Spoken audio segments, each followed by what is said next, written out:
खबरों में बने रहने के लिए बेल आइकन दबाइए और हाँ, फर्स्ट इंडिया को सब्सक्राइब जरूर कीजिए। और अब आपको सुनाते हैं चिकित्सा मंत्री डॉक्टर रघु शर्मा से एक्सक्लूसिव बातचीत की हमारे सहयोगी ने। प्रदेश में कोरोना की जंग जारी है। राज्य सरकार एक तरफ जहां पर कोरोना मरीजों की देखभाल के लिए युद्ध स्तर पर प्रयास कर रही है, वहीं दूसरी ओर अब इस लंबी लड़ाई को लड़ने के लिए एडवांस मैनेजमेंट पर फोकस शुरू कर दिया गया है। हमारे साथ मौजूद है चिकित्सा मंत्री डॉक्टर रघु शर्मा। उनसे बात करते हैं, सरकार का आगे का क्या प्लान है। प्रत्येक जिले में तैयारियां शुरू कर दी गई है, एडवांस मैनेजमेंट की क्या तैयारियां हैं और किस तरह के सेंटर डेवलप होंगे। सर देखिए, जिस तरह ये महामारी का प्रकोप हमारे सामने है और इसमें सबसे गंभीर बात यह है कि जो एसिम्टोमेटिक केसेस हैं वो उनकी परसेंटेज 70 से ज़्यादा है। तो अब ऐसे केसेस को, क्योंकि पूरे ज़िलों में 500 से लेकर 1000 बेड की प्राथमिक तौर पे हम व्यवस्था कर रहे हैं कोविड केयर सेंटर्स के रूप में, और इसकी गाइडलाइन भी हमने जारी की है। ये संख्या बढ़ाई जा सकती है 50,000 तक, क्योंकि बाहर से माइग्रेंट आ रहे हैं, लेबर आ रहे हैं, हमारे अप्रवासी राजस्थानी आ रहे हैं, हमारे यहाँ के भी जो लोग सस्पेक्टेड हैं या जो एसिम्टोमेटिक केसेस हैं या सेमी सिम्टोमेटिक हैं, उनको अच्छे ढंग से पूरे ज़िलों में आइसोलेशन में कैसे रखा जाए उसकी पूरी विस्तृत गाइडलाइन चिकित्सा विभाग के द्वारा बनाई गई है।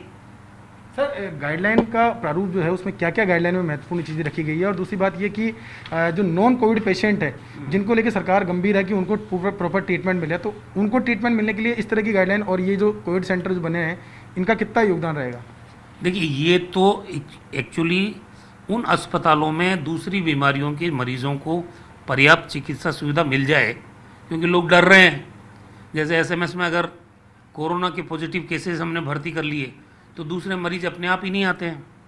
तो जब हम ये इनका बिल्कुल सेपरेट अरेंजमेंट ही कर देंगे तो फिर ये परिस्थिति बनेगी कि जो अन्य बीमारियों के मरीज़ हैं वो आराम से बिना भय के हमारे जो चिकित्सा संस्थान है वहाँ अपना इलाज कराने आ सकते हैं।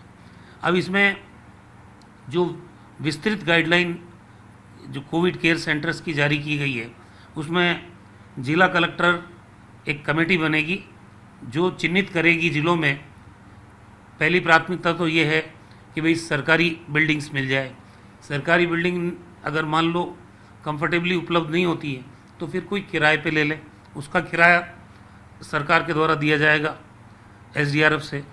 और ये जो हमारी रियायत है, आबादी है, उससे बाहर के इलाके में हो, जो आबादी के क्षेत्र में नहीं हो, उससे बाहर हो, तो जिला कलेक्टर हो गया, चिकित्सा विभाग का एक प्रतिनिधि हो गया और अकाउंटेंट हो गए, उसमें नगर निगम, नगर पालिका या पंचायत समिति का एक प्रतिनिधि हो गया और सार्वजनिक निर्माण विभाग का एक प्रतिनिधि हो गया। तो कुल मिला के राजस्थान में किस ढंग की फैसिलिटीज़ होनी चाहिए, वहाँ पे नर्सिंग स्टाफ के लिए क्या व्यवस्थाएं होनी चाहिए वो सुनिश्चित की गई है। वहाँ पे एक बेड के साथ कितने टॉयलेट्स होंगे उनकी भी पूरी व्यवस्था होगी, उनके खाने पीने की व्यवस्था किस रूप में होगी, ये तमाम चीज़ों को पूरी गाइडलाइन के अंदर हमने अप्रूव किया है। और ये डायरेक्शंस जारी हो गए हैं पूरे ज़िलों में कि ये तैयारी आप कर लीजिए।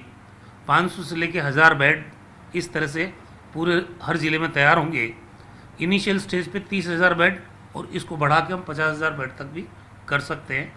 इससे क्या होगा कि जो कोविड के पेशेंट्स हैं जिनको आइसोलेट करके हम रखना चाहते हैं, वो एक तो आबादी से बाहर किसी ऐसी जगह पर रहेंगे।